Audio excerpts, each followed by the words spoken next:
시간입니다. 특검 수사 마무리됐고 오늘 헌재 판결이 납니다.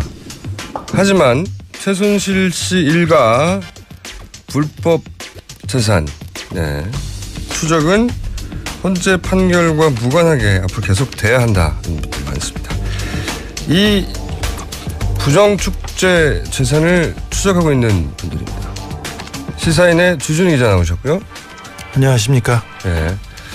여기까지는 뭐 흔히 듣는 이름인데 이분은 방송에 처음 나오신 분입니다. 안원구 전 대구국세청장. 예. 안녕하십니까. 안녕하세요. 네. 청장님? 네. 방송 처음 하십니까? 그렇습니다. 네. 말을 좀 길게 하세요. 생방송 처음 하시죠? 예. 사실 이 생방송이 처음이라 망설여졌습니다. 네. 근데 제가 그 유행가를 부르면은 가스펠송이 되고 드라마를 이야기하면 다큐가 되기 때문에 이 방송의 격을 떨어뜨릴까봐 사실 출연 자체를 좀 망설였습니다. 국장님이 한 말 중에 제일 웃겼어요 지금껏. 자, 청장님이 이제 이렇게 평생 방송을 해본 적이 없는 분인데, 이렇게까지 방송에 나오게 된 것은 이 최순실과 재산을 찾는 활동을 시작하면서부터 이렇게 된 거예요, 결국은. 그렇습니다. 맨 처음 궁금합니다. 왜 국세청장을 하시던 분이 최순실 일가 재산을 찾아내야겠다고 결심을 하신 거예요? 예, 맨 처음에는 사실 저는 크게 관심이 없었습니다. 그런데 청와대 그 고위 관계자들이 청문회 과정에서 고위 관계자 누구요? 그때 김기춘 비서실장과 그 김장수 그 안보실장이 당시에 그 세월호 당시에 그 대통령께 보고했는 과정을 설명하는데 너무나 말이 안 되는 이야기를 하고 계시고 특히 어떤 부분이 조금 말이 안 된다고 생각하세요? 그 당시에 그분들이 위치가 대통령을 대리해서 그 상황을 정리를 해야 될 분들 아닙니까? 예. 꼭 보고를 했다고 하는 것이 다가 아니죠. 예. 그분들 입장에서는 대통령이 안 계셔도 그 일을 대행을 해서 추진해야 될 분들이 보고했는 걸 가지고 그냥 문제를 자기는 다 할 거 다 했다. 그리고 그분들은 대통령이 어디인지 모르면 안 되는 분들이고. 그렇습니다. 알려면 죽지 않은 분들인데. 당연하죠. 예. 그래서 그분들의 그 방송에 나와서 그걸 떳떳하게 이야기를 하시더란 말이죠. 거기서 열받으셨구나. 예, 그렇습니다. 그래서 그 당시에 이제 그 청문위원으로 있던 안민석 의원한테 전화를 했죠. 잘못 전화하시긴 한 건데. 하필 안민석 의원에게 전화하셔가지고. 그 전화한 게 지금까지 오게 된 하나의 원. 그래서 안민석 의원에 전화하셨고 그러면 같이 일을 해보자. 그렇습니다. 전화하고 그 다음 날 납치돼서 저희들하고 독일에 다녀오셨죠. 바로 다음 날. 자, 그 독일에서 실제 이제 물론 주진우 기자도 자금 추적을 오래 해왔고 안민석 의원도 거기 크게 관심을 가지고 해왔는데 적어도 이런 부분에 대해서는 이제 청장님이 전문가를 할 수 있지 않습니까? 예. 숨겨진 자산을 찾는다든지 돈을 추적한다든지 우선 독일에서 최순실 일가의 은닉 재산이 있을 것이라고 생각하고 독일을 2번이나 갔다 오셨는데 기억에 남는 것부터 우선 말씀해 주세요.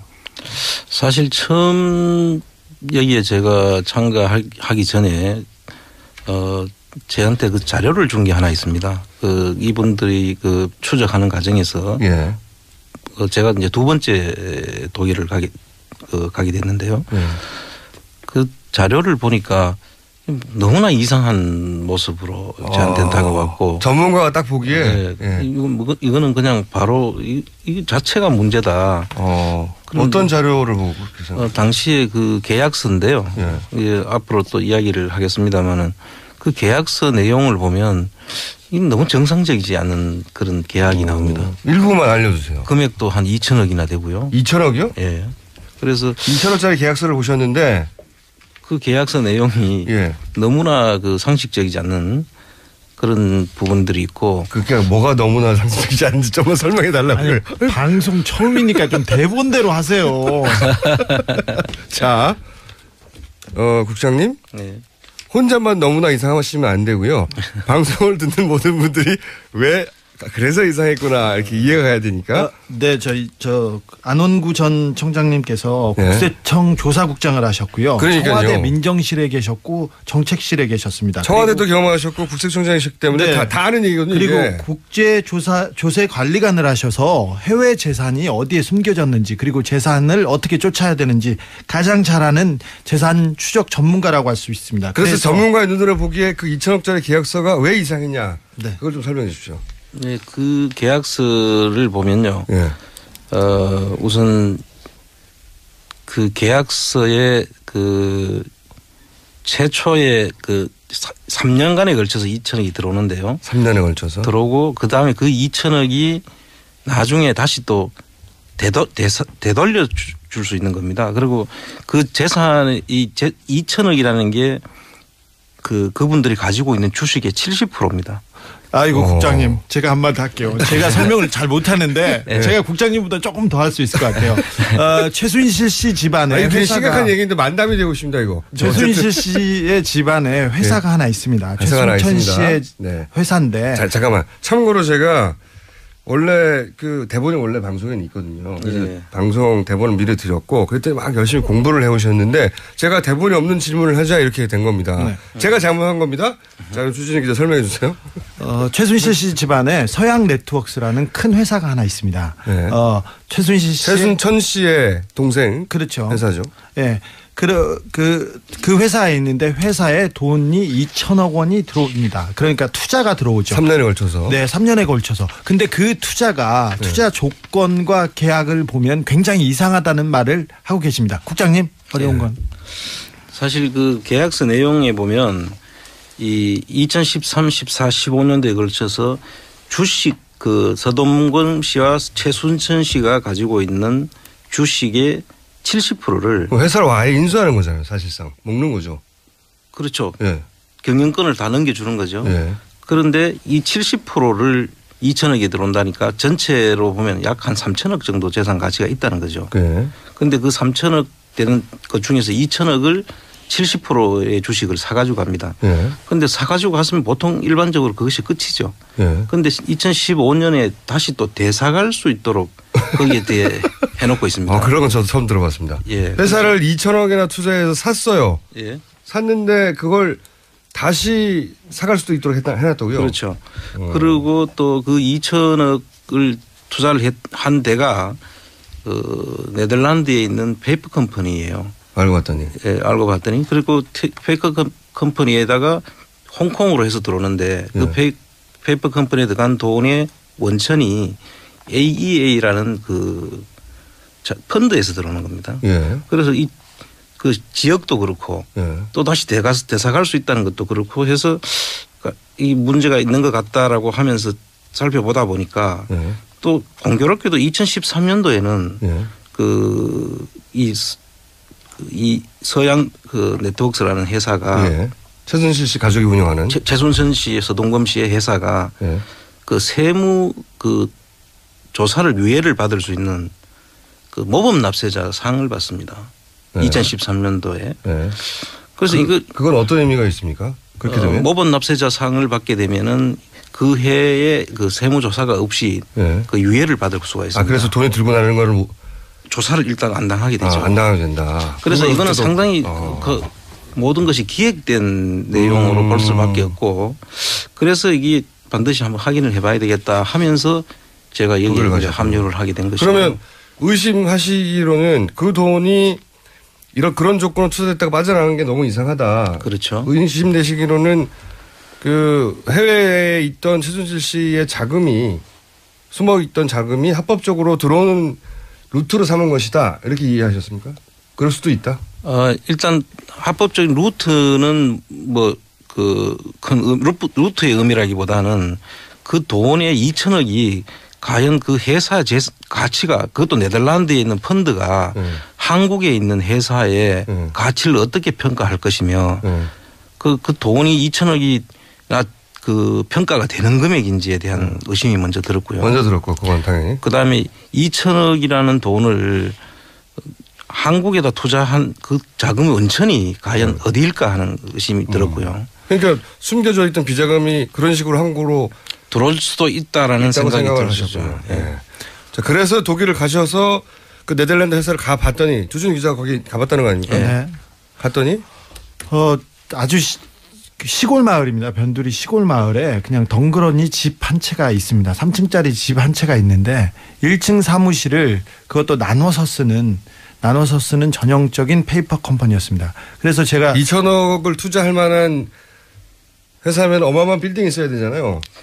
네. 그런데 사무실도 나눠 썼고요. 그리고 그 사무실 나눠 쓰는 사무실에서도 회사가 3개가 굴러가고 있었는데 요 스튜디오보다 커요?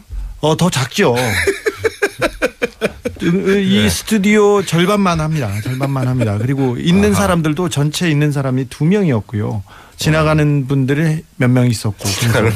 그래서 돈을 투자하기로는 뭐 좀 무색한 그런 규모였습니다. 제가 저도 사진 봤는데 이렇게 표현하는 게 맞는 거예요. 산속의 오두막, 오두막 집이었어요. 횡하니 덩그러니 놓여 있습니다. 예.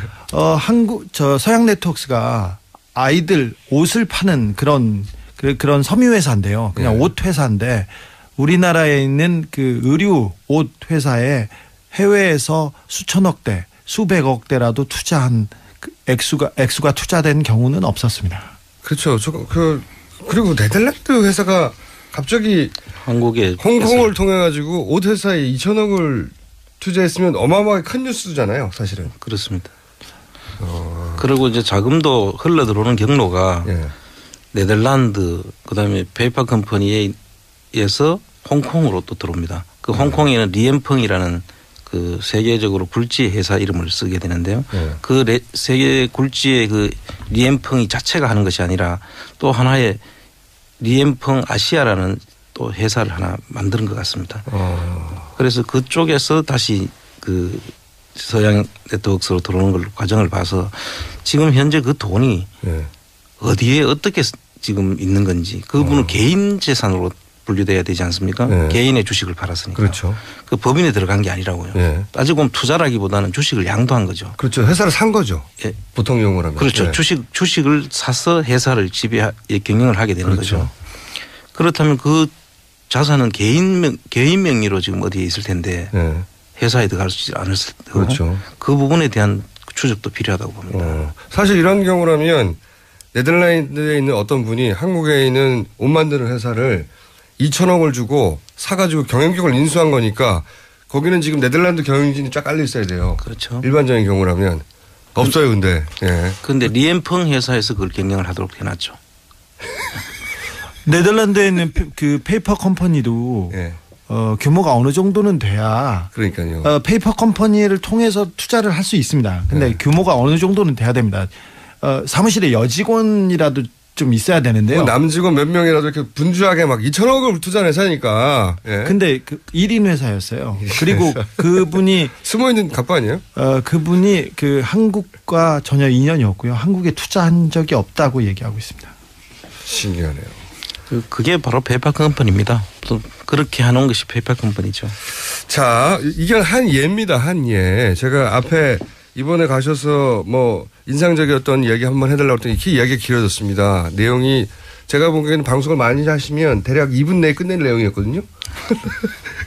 그걸 제가 10여 분 얘기했고. 괜찮습니다. 왜냐하면 저희가 이럴 것 같아서 3부도 터놨어요. 3부에도 계속 나올 수 있기 때문에. 이거는 청장님, 이거는 왜 중요합니까? 저도 계속 그 최순실 씨 일가가 정상적이 아닌 부정의 한 방법으로 축제한 재산이 있다면 다 몰수해야 된다고 생각합니다, 저는. 근데 그 중에서 특히 지금 해외 재산 추적에 이제 집중하시는데 이 해외 재산 추적이 왜 중요합니까? 해외 재산이 중요한 거는 우선 2가지 정도로 우리가 중요한 점을 봐야 되는데요. 처음에 그 박정희 시대 때 그 문명자 선생이라고 아시죠? 그분이 쓴 그 내용을 보면 기자였죠. 그때. 대기자셨는데 이분이 그 박정희 시대의 그 자금 그 비자금 은닉 관련된 내용들을 기록한 게 있습니다. 그 내용을 보면 그 당시에 그 김성곤 씨가 예. 기업들로부터 자금을 만들고 주로 석유 회사 예. 또는 뭐 농산물 수입하면서 예. 그다음에 뭐 섬유 수출의 커터량을 조정하면서 예. 이런 등등으로 해서 자금을 형성한 게 나오고요. 예. 그 자금들을 중간에 그 핸들링 한 사람은 김형욱 전 중앙정보부장으로 예. 나오고 그 자금을 가지고 그 이후락 네. 비서실장을 지냈던 분이 그 사위하고 아들을 통해 가지고 예. 스위스 계좌를 만들어서 관리하는 정황이 나옵니다. 굉장히 구체적으로 나옵니다. 예. 그래서 그 부분들하고 그다음에 90년대부터 이제 본격적으로 시작되는 최순실 씨의 그 최태민 씨의 자금원으로 보이는 예. 그 재산들이 다시 해외 독일로 특히 독일로 가는데 이 독일 부분 대부분 부동산입니다. 아, 독일에 있는 건 현재 확인하신 바로는 거의 다 부동산이고 독일에는 사실 금융자산을 은닉하기에는 적절한 곳이 아닙니다. 독일에 있는 스위스는 혹 그 금융자산이 있는지 모르겠으나 있는 걸로 추정되나 독일에 있는 건 대부분 부동산 자산이라고요? 그렇습니다. 독일에는 금융 시스템 때문에 쉽게 이게 금융자산 상태로 은닉하기에는 어려운 곳이고 그 독일에는 그 부동산 형태로 근데 그 부동산 회사 이름으로 안 가고 대부분 뭐 음식점, 뭐 액세서리 회사, 뭐 이런 식으로 전부 다 그 종목은 여러 가지 형태로 나타납니다. 그냥 땅이 아니라 건물을 차명으로 사고 그 건물에 누군가 입주해서 살게 하고 뭐 이런 거군요. 그렇습니다. 대부분 뭐 주택도 일부 있고요. 그래서 그 재산들이 지금 현재까지 저희들이 파악한 걸로는 그 부동산은 사실 숨어 있고 전부 다 앞에는 다른 종목들이 음식점 뭐 액세서리 회사 그냥 뭐 일반 호텔 뭐 이런 식으로 해서 숨겨져 있죠. 그 겉으로 보면은 멀쩡한 회사죠. 그렇군요. 그런데 사실은 전부 다 그 부동산을 은닉하는 실제 주인은 따로 있는. 그렇죠. 그 법인 개엠베아라는 법인 유한회사를 만들어서 그 안에 다 숨겨놓는 형식입니다. 자. 그러면 이게 언제부터 어떻게 시작된 건지 주진우 기자 심심해서 놀고 있는 것 같은데. 예. 저는 뭐 최순실 씨의 은닉 재산, 뭐 최순실 씨의 재산이라고 보지 않고요. 박근혜 최순실의 공동 재산이라고 보기 때문에 그런데 애초에 이 출발은 사실은 이 관련해서 저희가 최태민 씨의 의붓아들.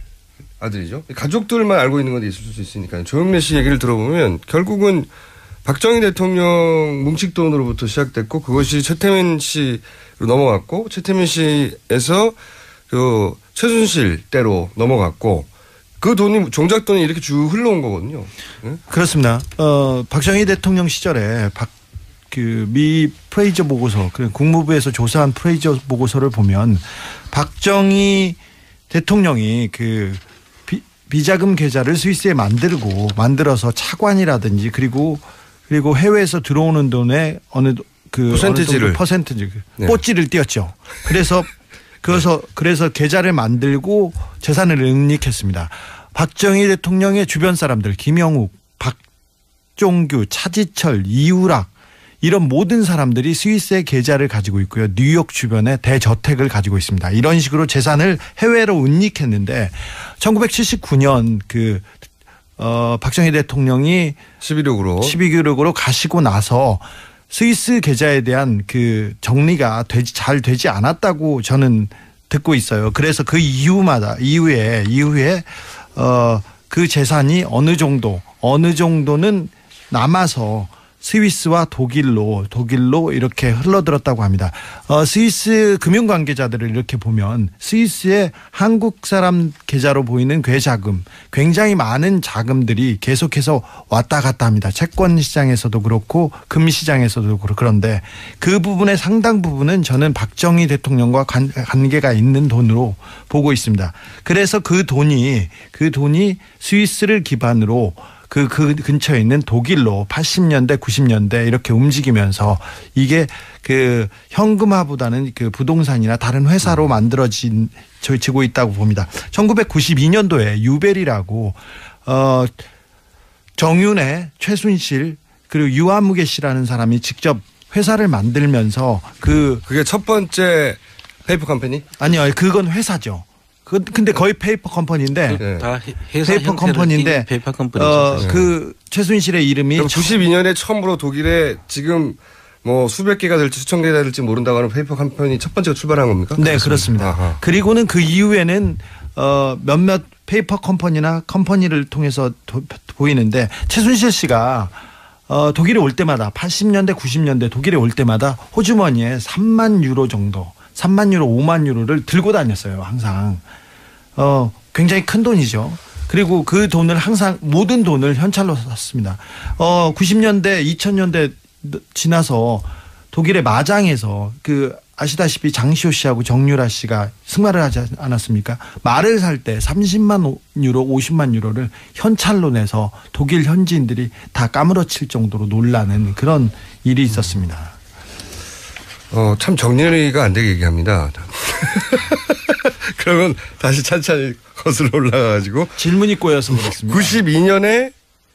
92년에 처음으로 소위 페이퍼 컴퍼니를 만든 거죠. 그렇습니다. 거기에 최순실, 정윤회 그리고 또 한 사람이 유아무개 씨라고. 유아무개 씨. 이 회사 이후에도 페이퍼 컴퍼니 흔적을 많이 발견하셨어요? 그렇습니다.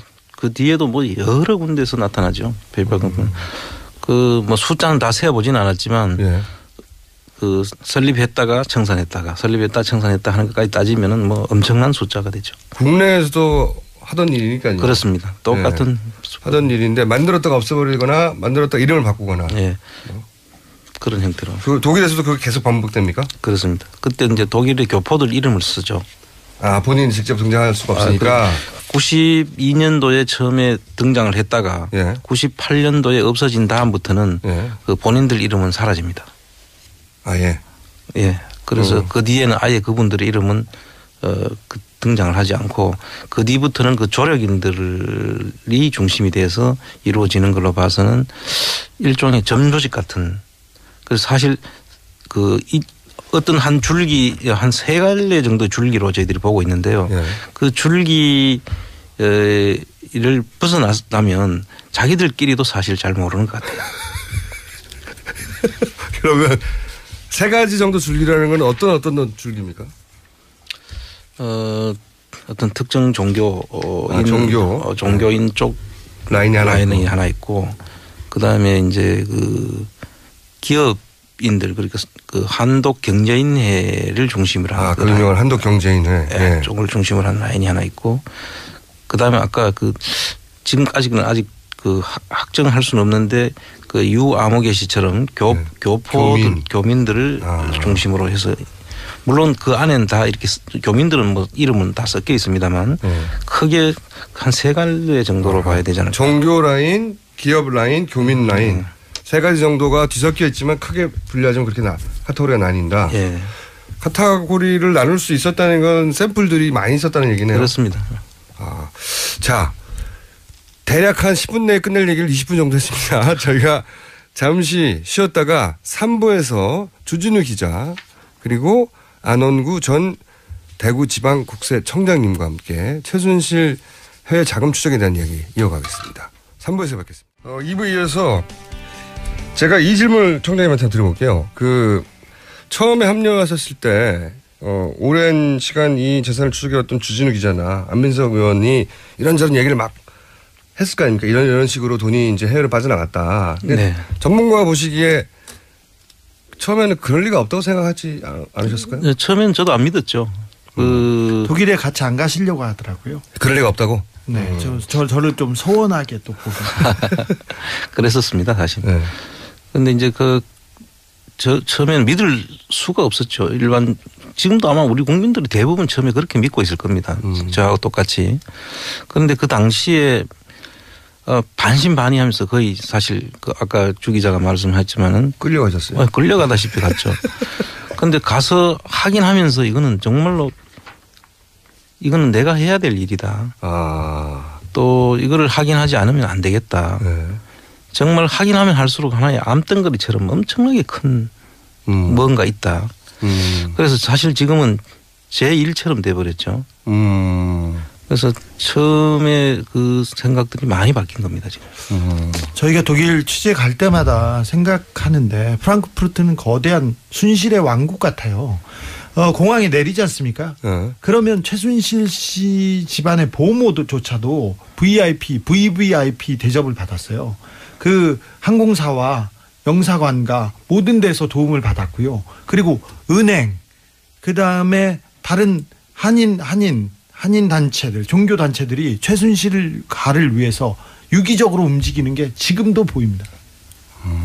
근데 이제 그 얘기를 처음에 들으실 때는 설마 그럴까 싶었는데 가서 이제 본인으로 직접 확인하고 서류들을 보고 기타 확인을 해 가는 과정에서 맞구나 하고 이제 생각하셨군요. 그렇죠. 하나하나가 다 처음에는 반신반의했던 것이 직접 그 증인들을 통해서 증언을 듣고 또 서류를 보고 직접 현장도 가보고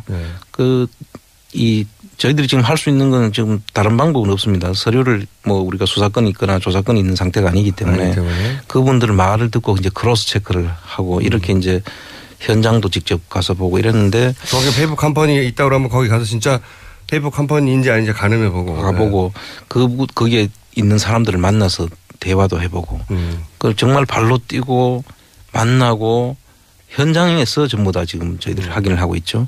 그래서 그 상태를 보면 볼수록 처음에는 긴가민가 했던 이야기들이 희한하게 전부 다 하나씩 딱딱 맞아 떨어지는 겁니다.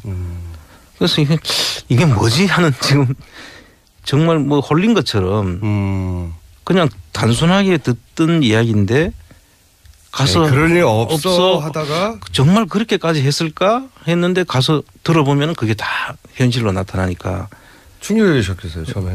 상당히 충격이었죠. 그리고 지금은 이제 그 거대한 암덩어리 내가 제거해야 되겠다 이렇게 생각하시는 거예요? 그렇습니다. 거대한 암덩어리. 자 그러면 이번에 간 독일에 간 그 성과는 뭡니까 주진우 기자? 이번에 갔을 때는 최순실 씨가 독일에 정착하는 처음에 초기에 어떻게 최순실 씨가 독일 사회에 들어가서 그 인연을 맺고 그다음에 어떤 기반으로 사업을 시작했는지 그런 부분을 확인했습니다. 80년대에 임정평 교수라고 법대 교수라고 합니다. 그 교수의 소개로 최순실 씨가 독일에 있는 교민 회장 그다음에 그리고 그 기둥 역할을 하는 그런 분들 2-3명하고 인연을 맺습니다. 그리고는 같이 어울려 다니면서 그 재산에 관련된 회사를 만들고 그다음에 일을 하기 시작합니다. 독일에 오랫동안 이제 기반하고 있던 교민들하고 이제 결합하는 과정이 초기에 있었던 거군요. 네. 처음에 최순실 씨는 그 3스타의 딸이라고 소개를 받았어요. 본인을. 네. 그래서 독일로 유학을 온다고 그래서 소개를 받았답니다. 교민들은. 네. 그런데 아무리 봐도 공부하기는 안 생겼고 와서 공부는 안 하고 주로 쇼핑하고 그리고 다른 일들을 보러 다녔답니다. 초반에는. 네. 유학생 아닌 특이한 일들을 많이 벌였답니다. 그러다가 이제 이 본인의 재산을 독일로 옮기는 걸 도와주는 사람들하고 결합되기 시작한 거군요. 그렇습니다. 네. 그래서 그러면 이번에 가서는 초반에 그 일을 도와준 사람들의 증언을 들으신 거예요? 네. 그런 분들 서너 명을 만났습니다. 내가 이런 식으로 도와줬다. 네네. 같이 회사를 만들었고 그다음에 정윤회 최순실 씨와 어떻게 어울렸으며 어떤 한 분은 정윤회 최순실 씨의 결혼식에 참석했다는 분도 있었습니다. 굉장히 구체적인 증언을 들으셨네요. 그리고 정유라의 처음에 임신하기 위해서 노력했던 부분들과 또 사적인 관계까지 그리고 정유라가 최순실 씨하고 이제 같이 왔을 때 자기가 맡아서 케어했다는 이야기 뭐 그런 이야기들이 쭉 요번에 상당히 대단히 구체적으로 들을 수 있었습니다. 초반에 그러면 맺어진 인연으로 그 인연이 끝난 건가요? 아니면 지금도 이어지는 건가요? 지금도 이어지고 있고요. 네. 어떤 분은 대를 이어서 최순실 씨의 그 재산을 위해서 재산을 관리하거나 아니면 대를 이었다는 건 처음에 만났을 때는 아버지 때를 만났고 지금은 그 아들이 그런 일을 한다는 건가요?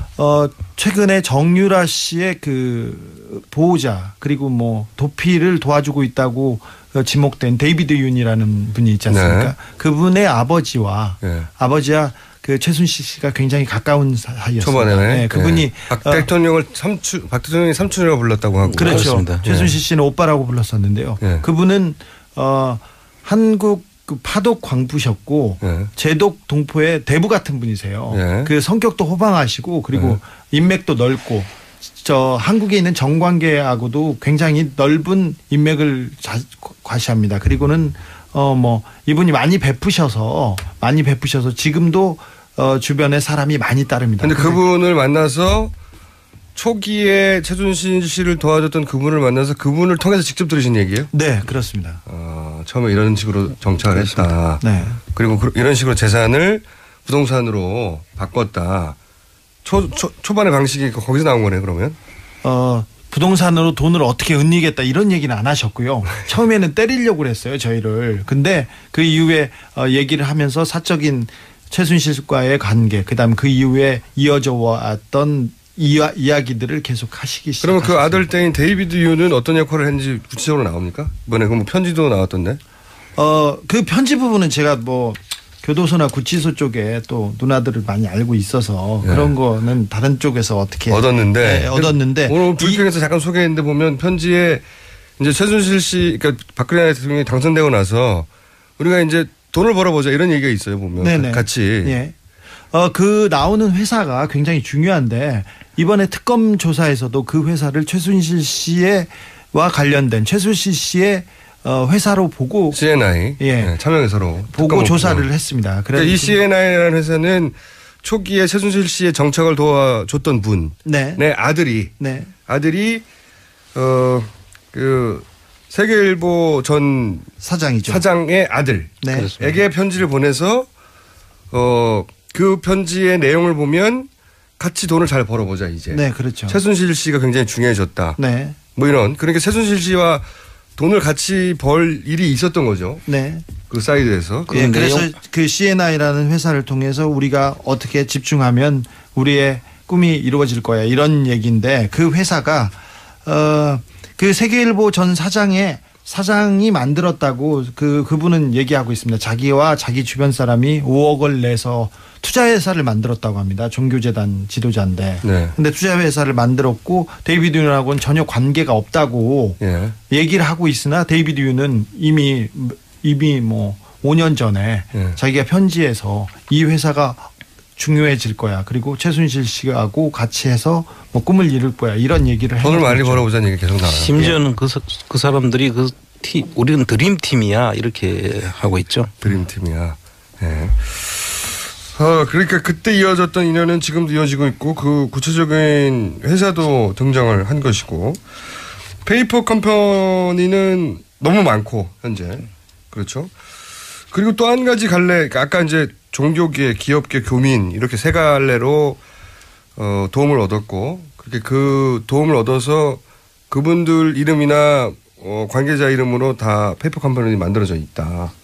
그래서 이분들 이름만 따져가지고는 이게 페이퍼 컴퍼니인지 아닌지 최순실의 자산인지 아닌지 알 수가 없는데 히스토리로 거슬러 올라가 보면 그렇다는 거죠. 네, 출발이.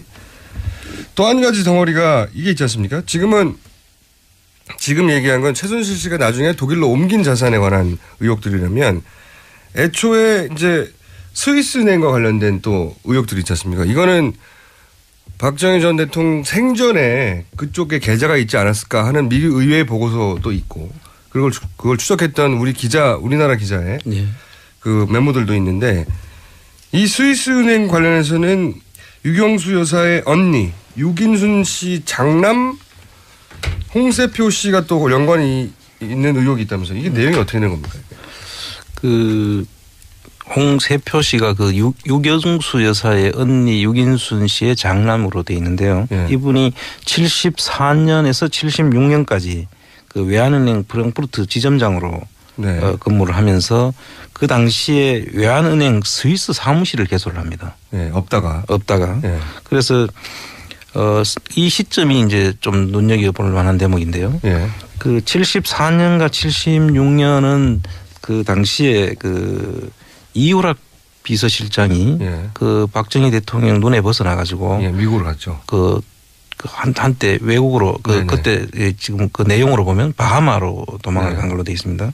그런데 그 바하마에 있을 때 그 당시에 이 시기하고 지금 일치를 하는 겁니다. 어허. 그때 이제 그 이우락 씨 일가 사위와 아들이 관리하던 스위스 계좌를 그 책 내용에 보면 박근혜 대통령으로 이름을 바꾸는 그런 이야기가 나옵니다. 원래 이우락 씨가 관리했었는데 사실 관계가 틀어져가지고 해외로 뜨니까 이제 관리자를 바꿔야 되는 상황이 됐던 것으로 추정이 된다. 예, 그래서 이 시기도 상당히 지금 중요한 시기적으로 일치하는 게 있습니다. 그리고 이분이 이분이 근무를 하다가 나중에 그 스위스 사무실이 98년도에 2000년도에 그 사무실을 닫습니다. 근데 그 사무실을 닫기 전에 하나 헝가리 은행이 또 만들어집니다.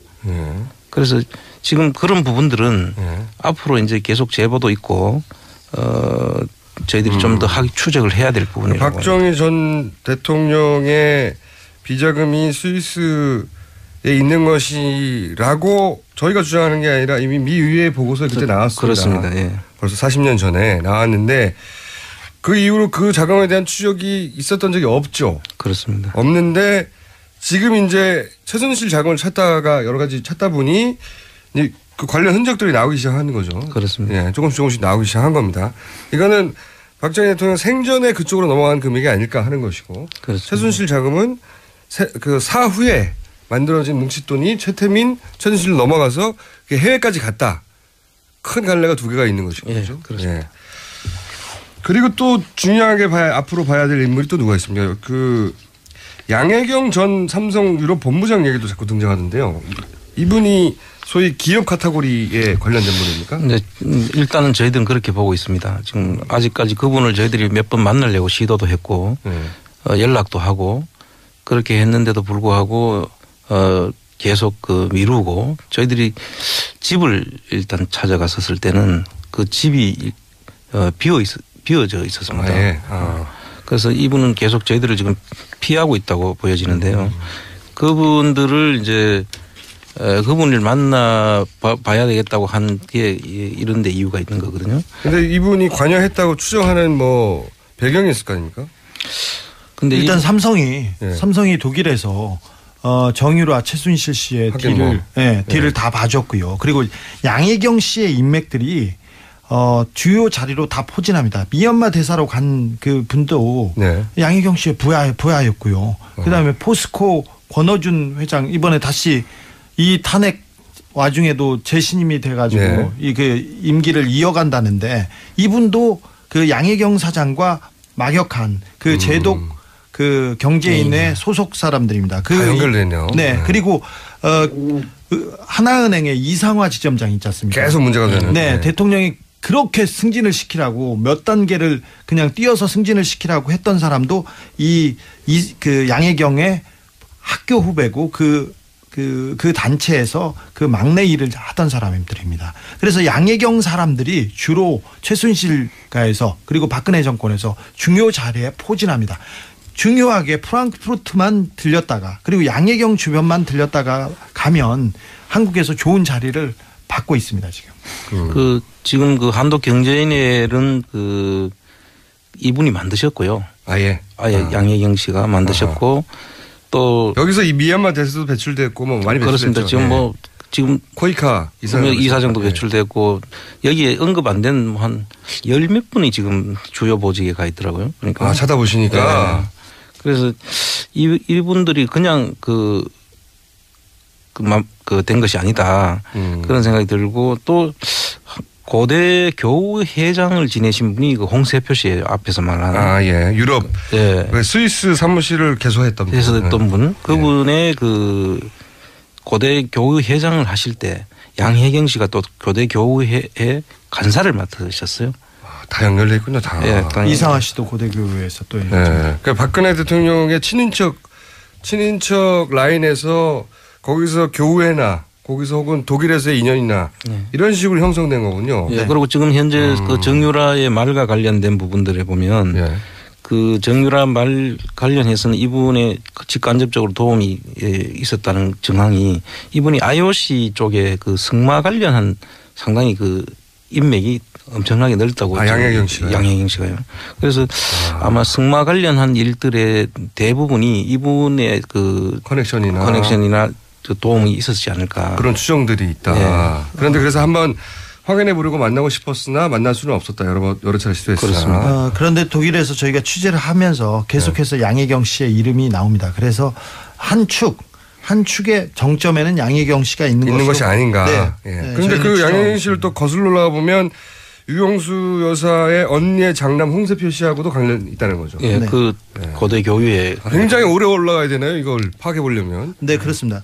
이상화 씨는 네. 하나 더 짚고 이상화 씨는 참고로 이름이 너무 많이 등장하니까 잠깐 정리하면 정유라 씨가 그 독일로 갈 때 정착할 때 그 현지 그때는 외환은행이었죠. 외환은행에서 그 무역회사나 받는 신용장을 받아가지고 대출을 하게 해준 분입니다. 그렇습니다. 그리고 국내에 돌아와서는 3번에 걸친 대통령을 통한 인사청탁을 통해서 결국은 그 글로벌 본부장이 된 분, 계속 등장하는 분이죠. 예, 이상화 씨는 최순실 씨와 함께 미얀마 있지 않습니까? 미얀마 프로젝트 때 함께 갔던 사람입니다. 고영태도 같이 갔었는데. 하나은행하고 이상화 씨하고 무슨 상관이죠? 제 말 하나은행하고 미얀마하고 상관이 있었나요? 상관이 없었죠. 그런데 이제 이런 그 땅을 사고 거기에 뭐 프로젝트 파이낸싱을 하고 거기에 사업을 펼치려면 미얀마에 네, 누군가 하나가 가져야 되는데 금융을 잘 아는 그렇죠. 이 그 금고지기 자금지기 역할을 이상화 씨가 할 것으로 추정이 된다. 네네 할 것으로 그 역할을 가지고 갔겠죠 미얀마에. 그리고 글로벌 아직은 확인이 안 돼서 추정이라고 하죠. 그리고 글로벌 본부장에 계속 그 자리를 달라고 최순실 씨가 계속 요청을 했던 겁니다.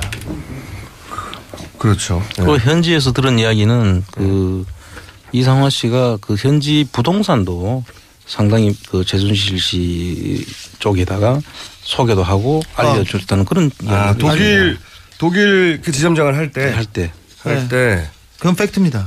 부동산을 많이 연결해주고 많이 소개해주고 그랬어요. 최순실 씨가 독일에서 돈 문제를 해결하는데 큰 도움을 준 사람이군요. 네, 그렇습니다. 네. 그리고 국내 와서는 글로벌 영업 본부장이 됐고 그 최순 인사청탁을 통해서 자리를 만들어서 줬죠. 예, 그게 이제 안종범 그 수석의 다이어리에 나온 내용이고. 네. 저희가 사실은 오늘은 처음 모신 거라서 좀 두섭긴 합니다만은 한번 총 정리를 제가 해드릴게요 나중에. 그래서 이상화 씨 이름이 자꾸 등장하고 그러면 이렇게 쭉 해보시니까 아직 뭐 다 알아낸 것도 아니긴 하겠습니다만은 대략 이렇게 보시니까 해외에 넘어간 재산의 규모가 어느 정도 될 것 같다고 생각하십니까? 지금 그 재산의 형태가 그 지금 재산으로 남아있는 형태가 뭐 물론 부동산이 있는데 그 부동산도 차명으로 다 돼 있고요. 그다음에 그걸 좀 확인을 거쳐야 되죠. 그렇죠. 두 번째는 이 법인 속에 지금 법인의 뭐 종목이 뭐든 간에 업종이 뭐든 간에 다 부동산이었지 않습니까? 네. 그리고 아까 뭐 2천억 같이 이렇게 들어온다든지 또 그 지금 스위스 쪽은 아직 저희들이 확인도 지금 전혀 못한 상태고. 그렇죠. 그래서 이런 부분들은 뭐 엄청나다라는 정도만 우리가 얘기할 수 있지. 금융자산 아예 확인도 못한 거죠. 예, 그렇죠? 그렇습니다. 그래서 그 부분을 지금 현재 뭐 얼마다 이렇게 이야기하는 것은 의미가 없고요. 많다. 엄청나게 많다. 엄청나게 많다. 아하. 어려운 점은 뭡니까? 너무 오래돼서. 이 재산 형성하는 과정에서 사람 이름도 바뀌고 법인명도 바꾸고 또 재산의 형태도 바뀌어지고 이런 과정들을 거쳤기 때문에 게다가 복잡하게. 예, 아주 복잡하게 꼬아놓고 그래서 최순실 씨가 구치소에서 그랬다는 거 아닙니까? 찾아보라. 다 몰수해라 있으면. 이렇게 이야기했다는 거죠. 자신 있다는 거죠. 예. 그래서 이런 부분들을 감안할 때 상당히 찾는 데는 힘이 들고 저희들도 지금 다녀보니까 아무 지금 저희들이 수사권 조사권도 없는 상태에서 맨 땅에 지금 그렇죠. 지금 일일이 그냥 사람 만나고 오랄 수 없으니까 사람 만나고 그 물건에 가보고 서류 확인해보고 그때 그 일을 도와준 사람의 증언을 듣고 이런 거잖아요. 그렇습니다. 그래서 다행한 것은 그래도 그 독일 현지에 있는 교민들이 예. 복수의 그 교민들이 여기에 대해서 많은 정보들을 저희들한테 제공을 해주고 오랜 세월 봐왔다니까. 예. 그리고 저희들이 뭐 금방 가서 확인할 수 있는 건 아니고 그렇죠. 오랜 세월 동안 여기 또 그 의문을 가지고 추적을 해오신 분들이 있어요. 아 따로 또 독일에. 예. 예. 그래서 이분들이 도움이 없었으면 저희들이 뭐 이 정도까지 가는데도 정말 뭐 불가능한 일이죠. 사실 국세청이나 검찰이 나서면 얼마 되지 않은 노력과 얼마 되지 않은 시간으로 금방 성과를 낼 수 있다고 저희는 봅니다. 이 최순실 씨 은닉 재산 그리고 재단을 통해 빼돌린 재산들 그리고 살인 사건도 다 이 돈과 관련돼서 벌어진 일이거든요. 그래서 다시 특검이 생기거나 아니면 특별법을 제정해서 최순실 은닉 재산에 대해서 적극적으로 좀 나서는 그 노력이 필요한 것으로 보입니다. 실제로 그 총장님이 직접 가서 본인으로 확인하면 할수록 이건 특별히 따로 조사팀을 만들어야 되겠다는 생각을 하시겠어요, 그죠? 그렇습니다. 이 조사라는 게 조사국장 해보셨으니까 아실 거예요. 일반적으로 우리가 조사를 해보면 이 금융조사라든지 재산 조사를 하는 과정이 상당히 깁니다. 그렇겠죠. 그 금융은 또 금융을 추적을 해야 되고 그 다시 통보를 받아가지고 저희들이 직접 못하니까 하는 그 기간들이 긴데 이거를 특검 기간 안에 도저히 불가능한 것이죠. 불가능했었고 애초부터. 예, 애초부터 불가능한 일이었고. 그럼 만약에 그 총장님한테 전권이 있다. 예를 들어서 전권이 있어요. 조사권이. 그러면 몇 명을 구성해서 얼마나 기간 동안 조사를 하면 이걸 싸그리 찾아낼 수 있을 것 같아요? 뭐 제가 볼 때는 지금 뭐 이 숫자는 많을 필요는 없다고 봅니다. 숫자는 그렇게 많을 필요가 없고 이제 정예 요원들을 뭐 한 국세청 한 조사국 한 개나 2개 정도. 몇 명입니까? 한 보통 25개 반이라고 한 100명 정도. 100명이 적어요? 숫자가 적을 100명이 적습니까? 나는 한 5명, 10명 이럴 줄 알았는데 100명이 얼마나요? 너무 광범위 하니까요. 100명 정도. 적어도 한 2년 정도. 2년이요? 100명이? 예. 그 정도는 추적을 해야 될 걸로. 이거 물론 물리적인 시간이 있기 때문에 그런 겁니다. 100명이 이것만 2년을 해야 이 돈을 찾을 수 있을 것 같다고 생각하십니까? 그렇습니다. 이 자체적인 그 내용상으로는 이렇게 우리가 보는 거는 추정을 할 수 있는 것이지. 그렇죠. 확인해야 되니까. 확정을 해야 되니까. 예. 이 돈이 이렇게 돼서 이 사람을 거쳐서 이렇게 갔다. 지금은 그렇게 보이는 거고. 예. 그걸 확정할 만한 서류와 증언과 그걸 받아내야 되는 거잖아요. 그렇습니다. 특검에서 2년에 100명이요. 재산 추적팀이 있었어요. 그런데 굉장히 어려웠던 것이 일단 회사 이름도 그렇고 사람 이름이 계속 바뀌어가지고 그러니까요. 가게도 그리는데 너무 시간이 많이 걸리더라고요. 가게도 그려놓고 그 사람 이름이 밑에 또 계속 바뀌니까. 네. 그래서 그 사람 재산을 확정하고 부동산 등기부등본에 나와 있는 재산을 확정하는데 그렇게 시간을 많이 썼어요. 그럼 지금 사실 해외 이야기만 하고 있는데요. 사실 국내 부분들은 상당히 더 복잡하고 더 복잡해요? 이야기 들으면 정말 구역질이 날 그럴 일들이 많이 벌어지고 있습니다. 구역질이 나셨습니까? 전문가도? 네. 이런 사안을 많이 보셨을 거 아니에요? 근데 이 정도로 꼬아놓은 사안 못 보셨어요? 이제 제가 구역질이 난다고 하는 부분은 이 꼬아놨는 게 문제가 아니라 네. 정말 거의 범죄에 해당되는 그런 일들이 벌어지고 있어요. 그냥 다 범죄가 아니라 들으면 정말 이렇게까지 할 수 있나 할 정도의 일들이 벌어지고 있습니다. 그래서 이렇게까지 할 수 있나는 다음 시간에 저희가 또 모실 건데 그때 들어보기로 하는데 조사국장을 하신 분으로서 조사국장 진짜 무서운 곳이거든요. 잘 모르시겠지만 기업들이 조사국장 굉장히 무서워합니다. 근데 사국장, 예, 제일 무서운. 조사 1국장을 했습니다. 1국장 하셨어요? 네. 사국장이 제일 무섭죠. 사국장 뭐 다 같은 국장이죠. 근데 또 그러면 그 중에서 직접 최순실 관련된 거 들여다보다가 이렇게까지 했나 싶은 게 있어요? 기가 막힌 게? 제가 지금 여기서 말씀드리기는 그렇고요. 다음 시간에 말씀하시면 됩니다. 다음에 한번 기회 되면 제가 다시 말씀을 드릴 기회를 저희가 여러 번 만들게요. 이 내용을 보면 정말 저희들이 그 신문에서 사건 사고에 나오는 정도의 그런 일들이 이분들이 연관되어 있는 것으로 보이는 그런 정황들이 많이 있어요. 그래서 그 부분들은 지금 이제 좀 더 확인을 해야겠지만 그 아직 신문에 보면 대서특필해야 될 그럴 정도 일들이 수두룩합니까? 있고 일부는 그 뭐 수사가 됐는데 네. 일부는 수사가 됐는데 뭐 어느 정도 선에서 끊긴 정황도 있고요. 하다 말았다는 그런 정황도 있고 그래서 이런 부분들은 전반적으로 여기 특별법을 만들어 가지고 별도의 조사위원회를 만들고 네. 그 조사팀들이 구성돼서 하지 않으면 이거는 그야말로 그 앞으로도 영원히 안 밝혀질 그런 사안들이라고 봐야 됩니다. 100명 2년이요? 그리고 이게 그냥 그 정예 요원들이라는 게 이제 여기서 말하는 거는 그 국세청의 그 조사 요원들뿐만 아니라 네. 수사관들까지도 같이 이거 가해 별도의 특검거리네요. 하나의 단일 사안으로. 훨씬 지금 앞에서 한 특검보다는 훨씬 더 큰 사실은 이게 모든 사건에는 돈이 있지 않습니까? 돈이 핵심이죠. 그래서 그 돈에 따라가다 보면 이 사건의 본질이 다 드러날 것 같아요. 그래서 저는 뭐 사실 그 다른 부분들 앞에서 이야기한 부분들은 큰 관심이 없었는데 그게 다 나중에 다 돈으로 다 한 가지로 연결이 되지 않습니까? 그렇죠. 이게 국정농단이 아니라 그야말로 돈 때문에 일어난 사건이에요. 그렇게 봐야 되는 거죠. 와닿습니다. 네. 국정을 농단하려고 한 게 아니라 돈을 땡기려고 하다 보니까 거기 걸리적거리는 것들을 다 치우고 그죠? 자기한테 미리 정지 작업을 하고요. 네. 그 돈을 벌기 위해서 필요한 모든 일을 하다 보니 그게 국정농단이 된 거예요. 확 와닿습니다. 자, 오늘은 맛백입니다. 그러나 맷방이고요. 저희는 설사 그런 일은 없어야 되겠지만 설사 개인적으로는 절대 그래서는 안 된다고 생각하나 설사 기각이 되더라도 이 사안은 안원구 대구지방국세청장 사실 안원구 국세청장님은 국세청장 1순위였어요. 네, 1순위였는데 네, 어떻게 하다가 이명박 대통령한테 밑보여가지고 감옥 갔다 오신 분입니다. 그 얘기는 언제 할 기회가 있겠죠. 2년 갔다 오셨나요? 그렇습니다. 네. 오래 갔다 오셨어요.